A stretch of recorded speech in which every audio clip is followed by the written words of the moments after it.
په پکتیکا کې د یوه فوټبال لوبغالي د بیا رغونې چارې پیل شوې. مسؤلین وایي په دغه لوبغالي 15,000 افغانۍ لګښت راځي او د لوبو لپاره به ټولې اړینې اسانتیاوې ولري.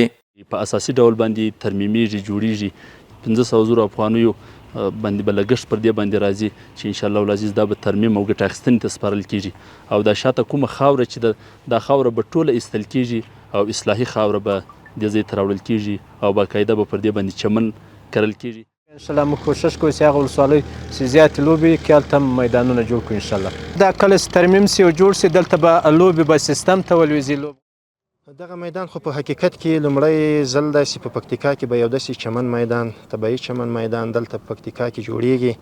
نو هغه ځوانان چې له کلونو راهیسې په خاورین میدانونو باندې لوبې کولې، اگر چې زیات وخت به دوی له زیاتو ستونزو سره مخ وو، خوږېدل به، لویېدل به او ځینو ولایاتو هېڅ زړه نه ښه کول چې تر موږه پورې راسي.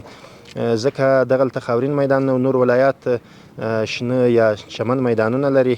نو دا میدان چې موږ ولرو د نورو ولایاتو ته دعوتونه ورکړو، هغه دلته لوبو ته راسي. زموږ ځوانانو د اخباره ډېره ګټه لاسته راوړي. د یادې پروژې پلي کوونکي وایي چې کارونه به په شفاف ډول د شاوخوا 1 میاشتې په موده کې سرته ورسوي. کوم لوبغالی چې ده د دغه موجوده خاوره دا د زراعت وړ نه ده، مطلب د کښت وړ نه ده.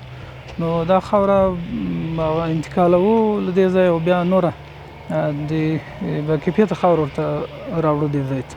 دغه ولایت کې د نزا وهنې، فوټبال، والیبال او نورو برخو کې لوبې ترسره کیږي چې لوبغاړي د پام وړ لاسته راوړنې هم لري.